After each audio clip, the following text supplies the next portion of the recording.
Dear students, last video में हमने व्यापक परमाणु परीक्षण प्रतिबंध संधि सीटीबीटी के बारे में चर्चा की थी। तब ये संदर्भ उभर कर आया था कि सीटीबीटी पर भारत ने हस्ताक्षर नहीं किए हैं। इस संबंध में भारत का दृष्टिकोण सदैव से स्पष्ट है कि वो शांतिपूर्ण से अस्तित्व के साथ में सामूहिक सुरक्षा के प्रस्ताव को, प्रावधानों को विश्व शांति के लिए आवश्यक मानता है। यह दृष्टिकोण अपना 1968 में भी भारत ने एनपीटी नॉन प्रोलिफरेशन ट्रीटी पर साइन नहीं करके स्पष्ट कर दिया था। सीटीबीटी के संदर्भ में भी भारत ने वही दृष्टिकोण अपनाया और आज तक भी सीटीबीटी पर हस्ताक्षर नहीं किए हैं।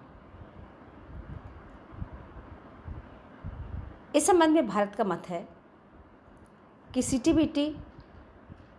एक भेदभावपूर्ण संधि है जिसमें परमाणु हथियार राष्ट्र जो परमाणु हथियारों से संपन्न हैं, जो परीक्षण कर चुके हैं, वे उन अन्य राष्ट्रों पर जिनके पास उतना परमाणु हथियार, परमाणु परीक्षण और परमाणु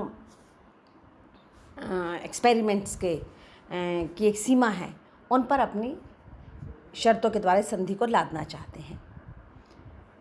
भारत की ये भी आपत्ति है इस संदर्भ में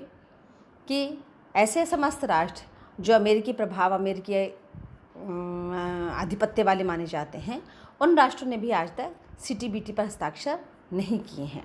यदि सीटीबीटी इतनी महत्वपूर्ण है कि वो विश्व शांति के लिए सभी देशों के द्वारा उसका पालन किया जाना अनिवार्य है, तो ऐसे राष्ट्रों द्वारा सीटीबीटी पर हस्ताक्षर नहीं किए जाने के क्या कारण हैं? कुछ समय पूर्व अमेरिकी राष्ट्रपति बराक ओबामा ने जब सीटीबीटी पर हस्ताक्षर कर दिया, हस्ताक्षर तो खैर सबसे पहले प्रथम स्तर पर अमेरिका ने ही किए थे, लेकिन इसका अनुमोदन नहीं किया था। लेकिन ओबामा सरकार में अमेरिकी राष्ट्रपति ओबामा द्वारा सीटीबीटी को अनुमोदित किया गया। तत्पश्चात ये कयास लगाया जाने लगा कि संभवतः भारत पर भी इसके लिए अनुमोदन किए जाने का, हस्ताक्षर किए जाने का दबाव पड़ सकता है। यद्यपि पूर्व में चीन एवं अमेरिका ने भी इस पर हस्ताक्षर करने के पश्चात भी इसका अनुमोदन नहीं किया था।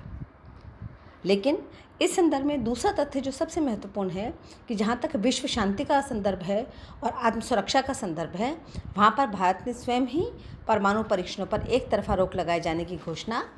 की है। सबसे बड़ी आपत्ति जो सीटीबीटी के संदर्भ में भारत की है वो यह है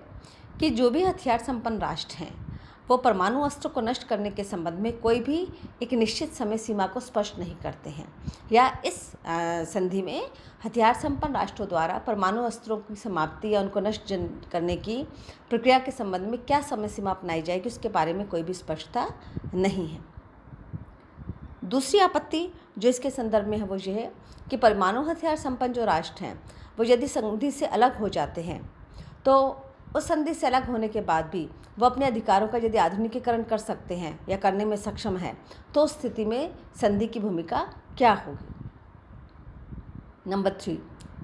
संधि केवल नाभिकीय परीक्षण पर प्रतिबंध से संबंधित है, लेकिन यदि इसका कंप्यूटर के द्वारा, अन्य तकनीकी माध्यमों से या किसी अन्य प्रकार से परीक्षण किए जाने के कोई और प्रावधान या रास्ते या मार्ग सुझाई जाती है, निकाले जाते हैं राष्ट्रों के द्वारा, तो उस संदर्भ में संधि में कोई भी स्पष्टीकरण नहीं है। और सबसे महत्वपूर्ण, यदि कोई भी राष्ट्र संधि का उल्लंघन करता है तो संधि करने वाले सदस्यों को दंडित करने की भी प्रक्रिया दोषपूर्ण है। कहने का तात्पर्य ये कि सीटीबीटी संधि जो व्यापक परमाणु परीक्षण प्रतिबंध संधि से संबंधित है के नाम से जानी जाती है, उस पर भारत का दृष्टिकोण पूर्व की भांति अपनी नीति को स्पष्ट करता है, जिसके अनुसार जो भी परमाणु परीक्षण से संबंधित संधि की जाएगी उसमें क्षेत्रीय सुरक्षा, क्षेत्रीय संतुलन और विकसित राष्ट्रों के दृष्टिकोण दोनों को मद्देनजर रख के ही भारत अपना दृष्टिकोण स्पष्ट करेगा।